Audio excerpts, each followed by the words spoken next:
Hello everyone, welcome to Make Gaming Easy. Today in this video, I'm going to show you how to get coins on Wordscapes.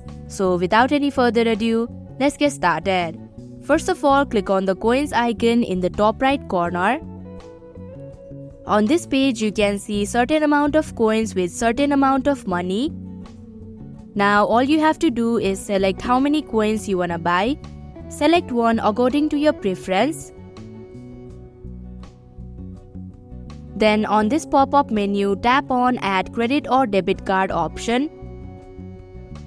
Here you'll have to enter your card information. I cannot record that page because of certain privacy reasons, so all you have to do in that page is enter your card details and proceed, then enter the amount of money you'll have to pay. After that, you'll have to check out. Then your game account will be added with the amount of coins that you've purchased. So that is how you can get coins on Wordscapes. Thank you for watching Make Gaming Easy. I hope this video was helpful to you. If it was, hit the like button and comment down if you have any questions or feedback. Also, if you are new to our channel, subscribe and hit the bell icon so that you don't miss our upcoming videos.